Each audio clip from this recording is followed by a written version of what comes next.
ছোট্ট বন্ধুরা, কেমন আছো? ভালো তো? বাহ, খুব সুন্দর। দেখো, আজকে আমি তোমাদের তৃতীয় শ্রেণীর যে পাতাবাহার বইটা আছে সেইখানে তোমরা একটা গল্প পাবে, দেওয়ালের ছবি। সেই গল্পটাই তোমাদের পড়াবো। দেখো, স্ক্রিনে তোমরা দেখতে পাচ্ছ কি লেখা আছে, দেয়ালের ছবি। এই গল্পটা তোমাদের পড়াবো। আর সবার আগে তোমরা লক্ষ্য করো, এখানে একটা ছবি দেওয়া আছে। এই দেখো, ছবিটা দেখো ভালো করে। এই ছবিতে তোমরা কি দেখতে পাচ্ছ? আগে দেখো, ছবিতে দেখতে পাচ্ছ যে একজন শিকারী, তাই তো? তার হাতে কি আছে? তার হাতে দেখো, লক্ষ্য করে একটা তীর আছে। এই দেখো, তীর নিয়ে দাঁড়িয়ে আছে সেই তীর। এটা তীর, এটা কি বলা হয়? এটা হচ্ছে ধনুক, তাই তো? আর তার কোমরে আছে এগুলো তীর। দেখো, হাতে যেটা আছে সেটাকে বলা হয় ধনুক, এটাকে আমরা বলি ধনুক। আর ধনুক আর কোমরে যেটা আছে এগুলো হচ্ছে তীর। তার মানে সেই শিকারিটা তীর আর ধনুক নিয়ে কোমরে হাত দিয়ে দাঁড়িয়ে আছে, তাই তো? আর কি আছে দেখো, সেই শিকারির পাশেই একটা বাঘের ছবি আছে, দেখেছো? সেই বাঘটা আর শিকারিটা দুজনেই যেন একটা কিছু জিনিস দেখছে। ভালো করে লক্ষ্য করো, বাঘ যেদিকে তাকিয়ে আছে, বাঘটা তাকিয়ে আছে, আর শিকারিও যেন কিছু একটা একই দিকে কোনো একটা জিনিস দেখছে। ঠিক আছে, এই ছবিটা থেকে আমরা এটাই দেখতে পাচ্ছি।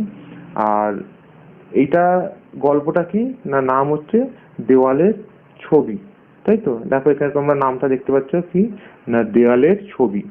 এই গল্পটা পড়বো, তবে পড়ার আগে প্রত্যেক বারের মতো এবারও তোমাদের বলে দেবো যে এইটা পড়লে তোমরা কি শিখবে, বা এইটা গল্পটা পড়ে তোমরা কি জানতে পারবে, সেটা আগে একটু আলোচনা করে দেবো গল্পের মতো করে। তাহলে তাহলে তোমাদের গল্পটা পড়তে সুবিধা হবে। দেখো, এই গল্পটা পড়লে তোমরা জানতে পারবে যে, আর তার গল্পটা বলার আগে আর একটা কথা তোমাদের বলে রাখি, তোমরা কিন্তু লক্ষ্য করো এই গল্পটার কিন্তু নিচে কোনো লেখকের নাম নেই, তাই তো? তার মানে এটা কে লিখেছে সেটা কিন্তু আমাদের অজানা, জানা নেই। দেখো, এবার যদি গল্পটা তোমরা পড়ো তাহলে তোমরা কি জানতে পারবে? গল্পটা পড়লে তোমরা জানতে পারবে যে অনেক আগের কথা, অনেক অনেক দিন আগে, তখন গল্পটা পড়লে তোমরা বুঝতে পারবে যে একটা বনের কথা বলা হয়েছে। কি বলা হয়েছে? অনেক দিন আগে একটা বনের কথা বলা হয়েছে। বন বলতে এখানে জঙ্গল, বন, সেই বনকে বোঝানো হয়েছে। একটা বনের কথা বলা হয়েছে। আর সেই বনের ধারে একটা গাঁয়ে থাকতো একজন শিকারী। সেই বনের ধারে বা জঙ্গলের ধারে একটা গ্রামের মধ্যে থাকতো একটা শিকারী। আচ্ছা, সেই শিকারী তীর ধনুক নিয়ে শিকার করত। সে কিন্তু খুব বড় মাপের একজন শিকারী ছিল। সে গাছের ফল আর পাখির মাংস খেত। এভাবে একদিন বনে একটা বাঘের সঙ্গে সেই শিকারীর বন্ধুত্ব হলো। অর্থাৎ এই সেই বনের মধ্যেই এক বাঘের সঙ্গে তার পরিচয় হলো। আস্তে আস্তে তাদের মধ্যে বন্ধুত্ব হয়ে গেল সেই শিকারীর সঙ্গে সেই বাঘটির। একদিন শিকারী ওই বাঘটিকে তার বাড়িতে নিয়ে যাওয়ার আমন্ত্রণ জানালো, এবং বাঘটি সেই আমন্ত্রণ রক্ষা করলো। অর্থাৎ বাঘ একদিন সেই শিকারীর সঙ্গে তার বাড়িতে পৌঁছলো। দেখো, বন পেরিয়ে, ফসল ভরা মাঠ পেরিয়ে শিকারীর বাড়িতে বাঘ পৌঁছলো। সেখানে বাঘ জলও খেলো। শিকারী জল এনে দিল, সেখানে বাঘ জল খেলো। এরপর বাঘ ঘরের দেওয়ালে একটা হাতে আঁকা ছবি দেখতে পেল। ছবিতে একজন শিকারী তার হাতে তীর ধনুক নিয়ে দাঁড়িয়ে আছেন, আর মাটিতে পড়ে আছে একটা বড় বাঘ। এটা ছবিতে দেখা যাচ্ছে। অর্থাৎ যে ছবিটা বাঘ দেখতে পেল, সেই ছবিতে দেখা যাচ্ছে যে একজন শিকারী রয়েছে, তার হাতে তীর আর ধনুক, আর তার পায়ের নিচে পড়ে রয়েছে একটা মস্ত বড় বাঘ। তখন বাঘ জানতে পারলো যে ছবির শিকারীটা তার বন্ধুর ঠাকুরদা, আর ছবিটা এঁকেছেন তার বন্ধুর বাবা। ছবিটা দেখে বাঘ মুচকি হাসলো আর বলল, ছবিটা যদি অন্য কোনো বাঘ আঁকতো তাহলে অন্যরকম হতো। দেখো, এইখানে যেন বাঘটা ব্যঙ্গ করে এই কথা বলেছে। অর্থাৎ বাঘটা বলতে চাইছে যে ছবিটা যেহেতু একজন মানুষ এঁকেছে, সেই জন্য সেই ছবির মধ্যে সে দেখিয়েছে যে একটি বাঘকে সে মেরে পায়ের তলায় রেখে দিয়েছে। কিন্তু এই ছবিটাই যদি কোনো বাঘ আঁকতে পারতো বা বাঘ আঁকতো, তাহলে কিন্তু সে এরকম ভাবে আঁকতো না, সে অন্যরকম ছবি আঁকতো নিশ্চয়ই। অর্থাৎ সেই বাঘটা হয়তো আঁকতো এরকম ছবি, যেটা যদিও এখানে বলা নেই। তোমরা ভেবে নাও যে বাঘ আঁকলে কিরকম ছবি আঁকতো, হয়তো এরকম ছবি আঁকতো যে বাঘটা রয়েছে আর চারিদিকে মানুষটার হাড়গোড় করে রয়েছে, তাই তো? বাঘটা তো কখনোই আঁকবে না যে নিজে মরে পড়ে রয়েছে, একটা বাঘ মরে পড়ে রয়েছে আর একটা মানুষ তীর ধনুক নিয়ে দাঁড়িয়ে আছে। একটা মানুষ ছবিটা এঁকেছে বলেই এরকম ছবিটা সে এঁকেছে। সেইটাই বাঘটা বলতে চেয়েছে যে যদি এই ছবিটা মানুষের বদলে কোনো বাঘ আঁকতো, তাহলে ছবিটা কিন্তু অন্যরকম হতো। দেখো, এবার আমরা এই গল্পটা পড়ব, চলো। সবার আগে তোমরা লক্ষ্য করো, এই দেখো গল্পের নাম কি না, দেয়ালের ছবি। অর্থাৎ দেওয়ালের একটা ছবিকে কেন্দ্র করেই কিন্তু এই গল্পটা। দেখো,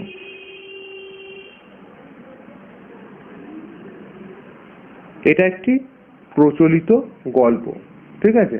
এটা একটা প্রচলিত গল্প, লেখকের নাম জানা নেই, লোক মুখে প্রচার পেয়েছে গল্পটা। কি বলছে দেখো গল্পের মধ্যে, একটু বড় করি লেখাগুলো বুঝতে পারবে।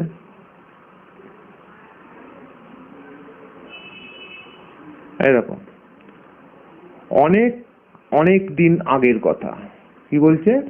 অনেক অনেক দিন আগের কথা। সেই কালে আমাদের দেশে ছিল ঘন বন। অর্থাৎ যখনকার কথা বলা হয়েছে তখন আমাদের দেশে ঘন বন ছিল। আর বন কথার অর্থ কি? বন কথার অর্থ জঙ্গল, বর্গের জ গয়ে ল। বন এই শব্দের অন্য একটা শব্দার্থ হলো জঙ্গল। দেখো, আবার দেখো, ঘ দন্তে ন ঘন। এই ঘন মানে কি? ঘন এর বিপরীত হচ্ছে পাতলা বা লঘু। ঘন তার বিপরীত পাতলা বা লঘু। আর ঘন মানে কি? ঘন মানে মোটা, তাই তো, বা গভীর। এক্ষেত্রে ঘন বলতে গভীর বনকে বোঝানো হয়েছে। ঘন বন মানে গভীর বন। আবার ঘন শব্দের অর্থ এটাও হয়, ঘন মানে মোটা। অনেক সময় আমরা বলি ঘন করে মেঘ করেছে, ঘন মেঘ করেছে, অর্থাৎ ঘন মোটা মেঘ করেছে, তাই তো? ঘন শব্দের অনেক ভাবে অর্থ হয়। এখানে ঘন শব্দের অর্থ হচ্ছে গভীর। কি বলেছে দেখো, এখানে বলা হয়েছে সেই কালে আমাদের দেশে ছিল ঘন বন। এই ক্ষেত্রে ঘন বন মানে গভীর বন। অর্থাৎ ঘন শব্দের অর্থ এইখানে হচ্ছে কি না, গভীর। এই ঘন শব্দের বিপরীত কি হবে? একটু আগেই বললাম, ঘন এর বিপরীত হবে পাতলা বা লঘু। ল ভয় হস্যু লঘু। দেখো পরের লাইন, তাহলে কি বললো? অনেক অনেক দিন আগের কথা, সেই কালে আমাদের দেশে ছিল ঘন বন। অর্থাৎ যেই সময়কার গল্প এখানে বলা হচ্ছে তখন আমাদের দেশে চারিদিকে ছিল ঘন বন। দেখো, আমরা তখন বনের ধারে এক গাঁয়ে থাকতাম। কি বলা হয়েছে? আমরা তখন বনের ধারে এক গাঁয়ে থাকতাম। এখানে আমরা বলতে কাকে বোঝানো হয়েছে? এখানে আমরা বলতে কার কথা বলা হয়েছে? দেখো, এখানে কোনো লেখকের নাম নেই গল্পে, সেই কারণে আমরা বলতে এখানে কথককে বোঝানো হয়েছে। কিন্তু কথককে অর্থাৎ গল্পটা কে বলছে সেটা আমরা জানি না। তাহলে এখানে আমরা এটাই বলবো, এখানে আমরা বলতে গল্পের যিনি কথক বা গল্পটা যিনি বলেছেন তার কথাই বোঝানো হয়েছে। দেখো, আমরা তখন বনের ধারে এক গাঁয়ে থাকতাম।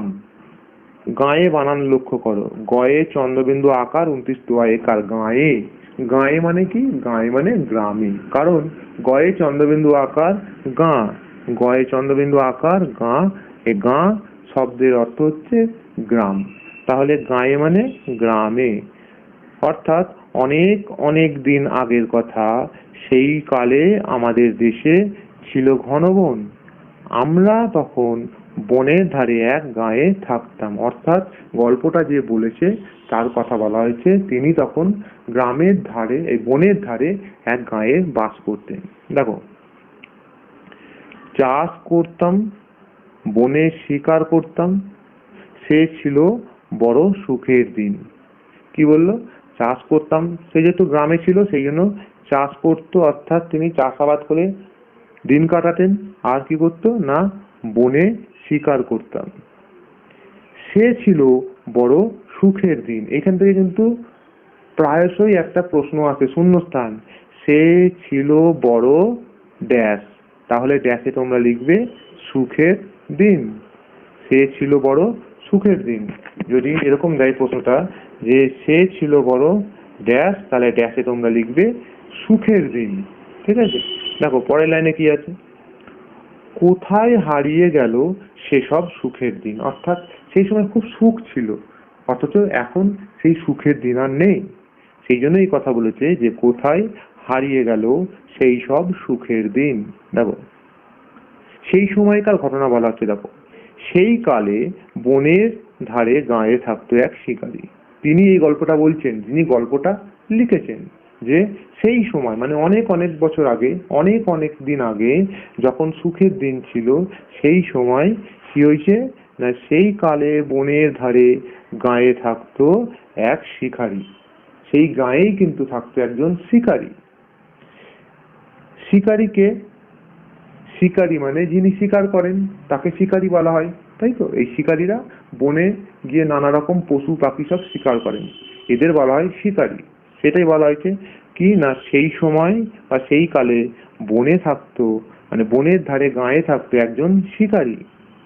সে সব সময় বনে বনে ঘুরতো। সেই শিকারী কি করতো, সব সময় বনের ভেতরে বনে বনে ঘুরতো। তার ছিল না কোনো ভয় ডর, অর্থাৎ সেই শিকারীর কিন্তু কোনো ভয় ডর বলে কিছু ছিল না, অর্থাৎ সে কাউকে ভয় করতো না, কাউকে না।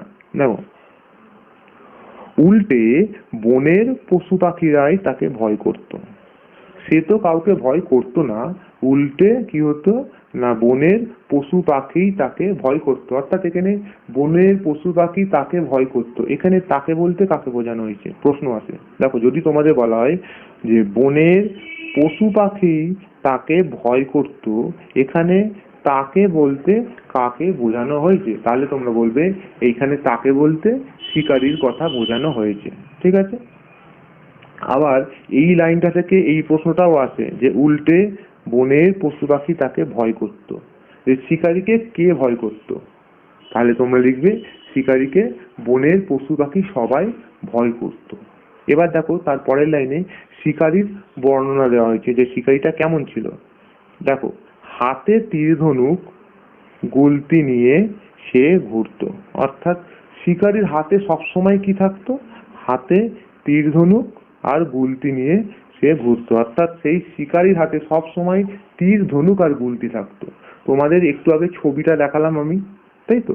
একটু আগে কি দেখালাম, একটু আগে শিকারীর ছবি দেখেছি, কোনটা তীর কোনটা ধনুক তোমাদের দেখিয়ে দিয়েছি। সেই তীর ধনুক নিয়ে সেই শিকারী কিন্তু সবসময় ঘুরতো, এটা এই গল্পের মধ্যে বলা হয়েছে। দেখো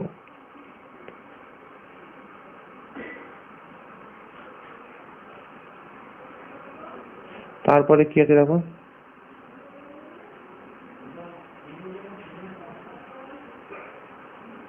এই দেখো একটু বড় করি তোমাদের দেখতে সুবিধা হবে। তাহলে এই অবধি হলো, হাতে তীর ধনুক গুলতি নিয়ে সে ঘুরতো। এবার দেখো পরের লাইন কি আছে, এমনকি রাতে শোমার সময়ও তার পাশে থাকতো তীর ধনুক গুলতি। অর্থাৎ সে যেমন চলাফেরা করার সময় হাতে তীর ধনুক গুলতি নিয়ে থাকতো ঠিকই, কিন্তু সে রাতে শোয়ার সময়ও তার বিছানার পাশে থাকতো তীর ধনুক গুলতি, তাই তো? দেখো সকালে গাঁয়ের ঘর থেকে বেরিয়ে যায় সে।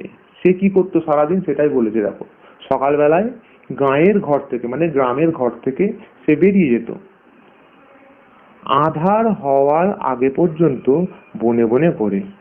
আঁধার মানে কি, আঁধার মানে অন্ধকার। আঁধার মানে অন্ধকার। কখন আঁধার হবে, যখন সূর্য ডুবে যাবে, তারপর তো আঁধার হবে বা অন্ধকার হবে।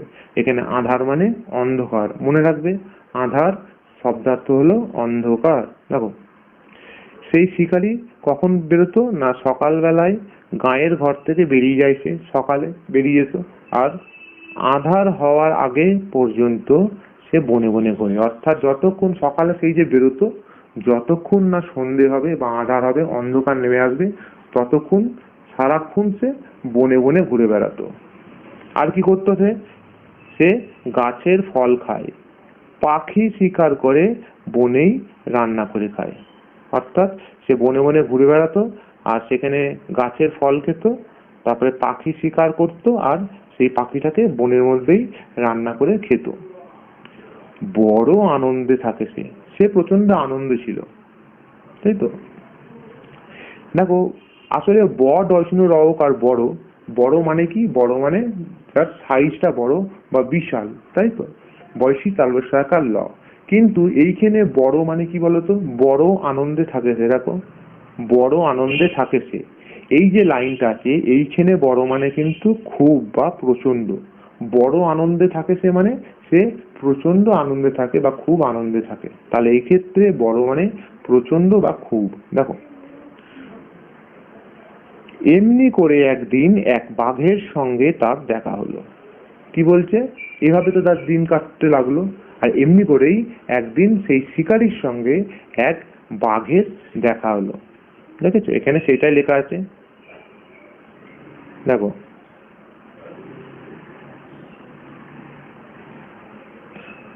এমনি করে একদিন এক বাঘের সঙ্গে তার দেখা হলো। তারপরে কি হলো? দুজনেই খুশি। অর্থাৎ দেখা হওয়ার পরে বাঘও খুশি, শিকারীও খুশি। অনেকক্ষণ কথাবার্তা হলো, তারা দুজনে মিলে অনেকক্ষণ গল্পগুজব করলো। তারপরে কি হলো? দুজনেই খুব বন্ধু হয়ে গেল। আস্তে আস্তে বাঘের সঙ্গে শিকারীর একটা বন্ধুত্বের সম্পর্ক তৈরি হলো, দুজনেই খুব বন্ধু হয়ে গেল। প্রায় প্রতিদিনই দেখা হয়। এবার থেকে কি বন্ধু হয়ে গেছে ওরা, প্রত্যেক দিনই তারা দেখা করে, এবং খুব ভাব দুজনের, এবং দুজনের মধ্যে মনের মিল, দুজনেই খুব ভালো বন্ধু হয়ে গেল, তাই তো? দেখো, তাহলে এই লাইন এখানে আমরা কি বুঝতে পারলাম? এইভাবে শিকারী চলতে চলতে একদিন বাঘের সঙ্গে পরিচয় হলো এক। সে বাঘের সঙ্গে পরিচয় হওয়ার পরে আস্তে আস্তে বাঘের সঙ্গে কথাবার্তা বলতে বলতে বলতে বলতে বন্ধুত্বও করে ফেললো দুজনে মিলে, এবং সেই বন্ধুত্বটা অনেক বড় রকম বন্ধুত্ব হয়ে গেল, খুব ভালো ভাব হয়ে গেল দুজনের মধ্যে, তাই তো? তারপরে কি হলো? দেখো, একদিন শিকারী বলল, তারপর একদিন শিকারী বলল, বন্ধু, অনেক দিন হয়ে গেল, দুজনেই খুব বন্ধু হয়ে গেলাম। অর্থাৎ সেই শিকারী বলছে যে বন্ধু, এখানে শিকারী যে বলছে, দেখো লক্ষ্য করো, বন্ধু। একদিন শিকারী বলল বন্ধু, এখানে বন্ধু বলতে শিকারী কাকে বলেছে? অর্থাৎ কাকে শিকারী তার বন্ধু বলে আহ্বান করেছে? এখানে শিকারী বাঘটিকে বন্ধু বলেছে। দেখো, বাঘটিকে কি বললো? বন্ধু, অনেক দিন হয়ে গেল, দুজনেই খুব বন্ধু হয়ে গেলাম, তাহলে চলো একদিন আমার বাড়িতে। অর্থাৎ সেই শিকারী এবার বাঘকে তার বাড়িতে আমন্ত্রণ জানাচ্ছে, বলছে দেখো বন্ধু, আমরা দুজনেই তো অনেক দিন হলো বন্ধু হয়ে গেলাম, তাহলে এবার চলো একদিন আমার বাড়িতে। অর্থাৎ শিকারী সেই বাঘকে তার বাড়িতে যাওয়ার জন্য আমন্ত্রণ করছে। আমার ভালো লাগবে, অর্থাৎ সে বাঘ যদি তার বাড়িতে যায়, সেই শিকারীর তখন ভালো লাগবে, এই কথাটাই কিন্তু সেই শিকারী বাঘটিকে বলল। দেখো, এই কথা শুনে বাঘ কি বললো? দেখো, দাঁড়াও, এই দেখো একটু ছোট করেই বুঝতে হবে। দেখো, এই যখন বললো যে বন্ধু একদিন আমার বাড়ি চলো, তাহলে আমার ভালো লাগবে, এই কথাটা শুনে তখন বাঘ বলল, এ আর এমন কি? অর্থাৎ হ্যাঁ, এতে তাও এমন কি আছে, তোমার বাড়ি যাওয়াই যেতে পারি, তাই তো? সেটাই বলেছে, যাওয়াই যায়। অর্থাৎ এটা এমন কি ব্যাপার, আমাকে নেমন্তন্ন করেছে তোমার বাড়ি যেতে, সে তো যাওয়াই যায়, এটা কোনো ব্যাপারই নয়। সেটা বাঘ বলল, চলো এখনই যাই। অর্থাৎ সঙ্গে সঙ্গে বাঘ বললো, চলো তাহলে এখনই যাচ্ছি তোমার বাড়ি থেকে ঘুরে আসি। বন্ধুর বাড়ি যাব, তাতে আর আপত্তি কি? বাঘ বলল যে বন্ধুর বাড়ি যাব, তাতে আর আপত্তি কি? এখান থেকে কিন্তু প্রশ্ন আসে, এই লাইনটা তুলে দেওয়া হয় যে বন্ধুর বাড়ি যাব, তাতে আপত্তি কিসের? এই ক্ষেত্রে এই কথাটা কে বলেছে, কাকে বলেছে? দেখো, বন্ধুর বাড়ি যাব, তাতে আর আপত্তি কি, এই কথাটি বলেছে বাঘটি। সে কাকে এই কথা বলেছে? সে শিকারীকে এই কথা বলেছে। ঠিক আছে, চলো পরে কি লেখা আছে দেখো। দুজনে রওনা দিল বনের পথে। এখানে দুজনে বলতে কাদের কথা বোঝানো হয়েছে?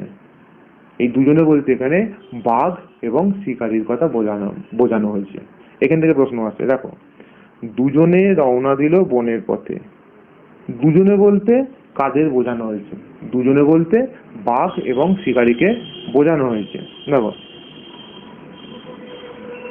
বন পেরিয়ে মাঠ, মাঠের পাশে ফসলের জমি, আর তার পাশেই শিকারীর বাড়ি। প্রথমেই বলা হয়েছিল শিকারীর বাড়ি কোথায়? শিকারীর বাড়ি বনের পাশে একটা গ্রাম আছে, সেই গ্রামের মধ্যে, তাই তো? তাহলে এতক্ষণ শিকারী যখন বন থেকে গ্রামে মানে শিকারীর বাড়িতে যাবে, তাহলে তো তাকে বনটাকে পেরোতে হবে। বন পার করে তারপরে তো বনের পরে তো বাড়ি শিকারী, তাই তো? তাই হয়েছে। দেখো কি বলছে, দেখো, বন পেরিয়ে মাঠ, অর্থাৎ বন অতিক্রম করে তাকে একটা মাঠে এসে পড়তে হবে। আর সেই মাঠের পাশে ফসলের জমি, মাঠের পাশে ফসলের জমি, আর সেই ফসলের জমির পাশেই শিকারীর বাড়ি। তাহলে যদি প্রশ্ন হয় যে শিকারীর বাড়ি কোথায়, তোমরা বলবে বন পেরিয়ে মাঠ, মাঠের পাশে ফসলের জমি, আর তার পাশেই শিকারীর বাড়ি। বুঝতে পারলে? যদি প্রশ্ন হয় যে শিকারীর বাড়ি কোথায়, তাহলে তোমরা লিখবে বন পেরিয়ে মাঠ, মাঠের পাশে ফসলের জমি, আর সেই ফসলের জমির পাশেই শিকারীর বাড়ি। দেখো, ছোট্ট দাওয়া পেরিয়ে তারা ঘরে ঢুকলো। কি বলা হয়েছে? ছোট্ট দাওয়া পেরিয়ে তারা ঘরে ঢুকলো। আচ্ছা, দাওয়া মানে কি? দাওয়া মানে ঘরের সামনের দিকের অংশ বা বারান্দা। বারান্দা তো আমরা কি সবাই জানি, বাড়ির ঘরের সামনে যে ছোট্ট অংশটা থাকে সেটাকে আমরা বারান্দা বলি, আর বারান্দাকে এখানে দাওয়া বলা হয়েছে। তাহলে দাওয়া মানে কি? দাওয়া মানে বারান্দা। দেখো, ছোট্ট দাওয়া পেরিয়ে অর্থাৎ ছোট্ট বারান্দা পেরিয়ে তারা ঘরে ঢুকলো। ছিমছাম পরিষ্কার সুন্দর ঘর। কি বলছে? বলছে ছিমছাম পরিষ্কার সুন্দর ঘর। ছিমছাম মানে কি? ছয়সি মছিম ছয়াকার মছাম। ছিমছাম কথার অর্থ হলো সাজানো গোছানো। ছিমছাম মানে সাজানো গোছানো। কি বলছে? ঘরটা খুব সুন্দর সাজানো গোছানো, সেই জন্য এখানে বলা হয়েছে ছিমছাম। ছিমছাম পরিষ্কার সুন্দর ঘর। চোখ জুড়িয়ে যায়, অর্থাৎ ঘরটা এতটাই সুন্দর পরিষ্কার ছিমছাম যে চোখ জুড়িয়ে যাচ্ছে। বাঘ ঘরে ঢুকে মাটির ঠান্ডা মেঝেতে বসে পড়ল। বাঘ ঘরে ঢুকে মাটির যে ঠান্ডা মেঝে সেখানে বসে পড়ল। আহ কি আরাম! কি বলছে? আহ কি আরাম! মাটির ঠান্ডা মেঝেতে বসে খুব আনন্দ উপভোগ করলো সেই বাঘ। দেখো, তারপর শিকারী কি করলো? শিকারী লোটায় করে পুকুরের ঠান্ডা জল এনে দিল খাবার জন্য। শিকারী লোটায় করে পুকুরের ঠান্ডা জল খাবার জন্য এনে দিল। এবার দেখো, এখানে একটা শব্দ তোমরা পেলে, লোটা। এই দেখো, লয়কার তয়াকার। এই লোটা মানে কি? এই লোটা হচ্ছে এক ধরনের পাত্র, ঘটির মতো দেখতে হয়। ঘটির মতো এক ধরনের পাত্র, সেটাকে বলা হয় লোটা। সেই লোটা করে পুকুর থেকে ঠান্ডা জল শিকারী এনে দিল কার জন্য? না বাঘটাকে খেতে। তখন কি করলো? বাঘ জিভ দিয়ে চেটে চেটে লোটার জল খেয়ে ফেললো। বাঘ কি করলো? জিভ দিয়ে চেটে চেটে লোটার জল খেলো। দেখেছো? শিকারী যে লোটায় করে জল এনে দিল, সেই জল কিন্তু বাঘ খেয়ে ফেললো জিভ দিয়ে চেটে চেটে। আর বন্ধুর দিকে ডাগর চোখে চেয়ে রইল। সেই জল তো খেয়ে ফেললো, আর কি করলো? না বন্ধুর দেখে ডাগর চোখে চেয়ে রইল। দেখো, এখানে একটা শব্দ তোমরা পেলে, ডাগর, দয়াকার গড়। এটা কিন্তু খুব শব্দার্থ দেয়। ডাগর শব্দের অর্থ কি? ডাগর শব্দের অর্থ বড় বা প্রকাণ্ড। অর্থাৎ সেই বাঘটি বন্ধুর দিকে ডাগর চোখে চেয়ে রইল মানে কি? জলটা খাওয়ার পর সে বন্ধুর দিকে বড় বড় চোখ করে চেয়ে রইল। সেই জন্য বলছি ডাগর শব্দের অর্থ হলো বড় বা প্রকাণ্ড। দেখো, তারপরে কি হলো? জল তো খাওয়া হয়ে গেল। বাঘ হঠাৎ চোখ ফিরিয়ে ঘরের দেওয়ালে একটা হাতে আঁকা ছবি দেখতে পেল। বাঘ হঠাৎ চোখ ফিরিয়ে ঘরের দেওয়ালে একটা হাতে আঁকা ছবি দেখতে পেল। এখানে একটা শব্দ লক্ষ্য করো, হঠাৎ, ঠয়াকার খন্ডেরটা, হঠাৎ। হঠাৎ মানে কি? হঠাৎ মানে হট করে বা আচমকা। হট করে বা আচমকা কোনো কিছু বোঝাতে আমরা এই শব্দটা লিখি হঠাৎ। দেখো, বাঘ হঠাৎ চোখ ফিরিয়ে ঘরের দেওয়ালে একটা হাতে আঁকা ছবি দেখতে পেল। হঠাৎ করে একটা দেওয়ালে ছবি দেখলো বাঘ। তখন উঠে ছবির কাছে গেল। ছবিটা দেখে বাঘ কি করলো? সে উঠে সেই ছবির কাছে গেল, দিয়ে দেখলো, সেই বাঘ দেখলো, কি দেখলো? দেখলো একজন মানুষ শিকারী দাঁড়িয়ে রয়েছে। অর্থাৎ সেই ছবিটাতে দেখলো একজন মানুষ শিকারী দাঁড়িয়ে রয়েছে, তার হাতে তীর ধনুক, আর মাটিতে শুয়ে রয়েছে একটা বাঘ। অর্থাৎ যে ছবিটা সে দেখতে পেল, যে ছবিটা বাঘ দেখতে পেল, যে ছবিটা সে দেখলো, সেই ছবিটা কি দেখলো? ছবিটা দেখতে পেল যে একজন মানুষ শিকারী দাঁড়িয়ে রয়েছে, সেই মানুষ শিকারীর হাতে তীর ধনুক, আর সেই মাটিতে নিয়ে শুয়ে রয়েছে একটা বাঘ। শিকারী বড় বড় চোখে তাকিয়ে রয়েছে, যেন মনে হচ্ছে বিরাট কোনো কাজ করেছে। ছবিতে দেখা যাচ্ছে যে শিকারীটা দাঁড়িয়ে রয়েছে এবং বড় বড় চোখ করে, শিকারী বড় বড় চোখে তাকিয়ে রয়েছে, যেন বিরাট কোনো কাজ করেছে সে বাঘটাকে মেরে, তাই তো? শিকারী খুব মজা পেয়েছে। এখানে যে শিকারীর কথা বলা হয়েছে সেটা কিন্তু বাঘের বন্ধু শিকারী। সে খুব মজা পেয়েছে। বলল, আমার ঠাকুরদা মস্ত শিকারী ছিলেন। আচ্ছা, শিকারী কেন মজা পেয়েছে বলতো? শিকারী মজা পেয়েছে কারণ বাঘটি অর্থাৎ তার বন্ধু দেওয়ালের ছবিটি দেখছিল বলে। ঠিক আছে, দেখো, শিকারী মজা পেয়েছে এবং সে বলল যে আমার ঠাকুরদা মস্ত শিকারী ছিলেন। অর্থাৎ সেই শিকারীর ঠাকুরদা, ঠাকুরদা মানে কি? ঠাকুরদা মানে বাবার বাবা, শিকারীর বাবার বাবা, তিনি শিকারীর ঠাকুরদা। সেই শিকারী কি বলল? শিকারী বলল, আমার ঠাকুরদা মস্ত শিকারী ছিলেন। দেখো তিনি কেমন বিশাল বাঘ মেরে পায়ের তলায় রেখে দিয়েছেন। সেই শিকারীটা বাঘটাকে বলছে, আমার ঠাকুরদা মস্ত বড় শিকারী ছিলেন, দেখো না তিনি কেমন একটা বিশাল বড় বাঘ মেরে পায়ের তলায় রেখে দিয়েছেন। তারপর এলাকা বলা হয়েছে ঠাকুরদা বাঘ, নেকড়ে, চিতা কাউকে ভয় পেতেন না। অর্থাৎ ঠাকুরদা মস্ত মাপের শিকারী ছিলেন, তিনি বাঘ, নেকড়ে, চিতা কাউকে ভয় পেতেন না, মস্ত শিকারী ছিলেন। আমার বাবাও মস্ত শিকারী ছিলেন, আমিও তাই। অর্থাৎ দেখো, এই প্রত্যেকটা কথার মধ্য দিয়ে সে নিজের গর্ব প্রকাশ করে গেছে যে তার ঠাকুরদা মস্ত শিকারী ছিলেন। ঠিক আছে, তার বাবাও ছিল মস্ত শিকারী এবং তিনি নিজেও তাই, অর্থাৎ মস্ত শিকারী। তার এই শিকারীর অর্থাৎ বাঘের বন্ধু শিকারীর এই কথাগুলোর মধ্যে দিয়ে তার গর্ব প্রকাশ হয়েছে। সে নিজের গর্ব নিজে করে গেছে, তাই তো? গর্ববোধ করেছেন তিনি। অর্থাৎ শিকারী দেখো, তারপরে বাঘ কি বললো? বাঘ একটা হাই তুলে বলল, ছবিটা কে এঁকেছে? শিকারী বলল, আমার বাবা এঁকেছেন। অর্থাৎ এই সমস্ত ছবি দেখার পর যে ছবিতে দেখা যাচ্ছে কি না, একটি শিকারী একটি বাঘ পায়ের তলায় মেরে হাতে তীর ধনুক নিয়ে বড় বড় চোখ করে তাকিয়ে রয়েছে, যেন খুব বিশাল বড় একটা কাজ করেছে, তাই তো? এই ছবিটা দেখে বাঘের মনে হলো যে এই ছবিটা কে এঁকেছে, এবং সে সেটা কিন্তু তার বন্ধুকে জিজ্ঞাসা করলো। দেখো, বাঘ হাই তুলে বলল, ছবিটা কে এঁকেছে? তখন বাঘের বন্ধু শিকারী বলল, এই দেখো, শিকারী বলল, আমার বাবা এঁকেছেন। তিনি শুধু মস্ত শিকারী ছিলেন না, খুব ভালো আঁকতে পারতেন।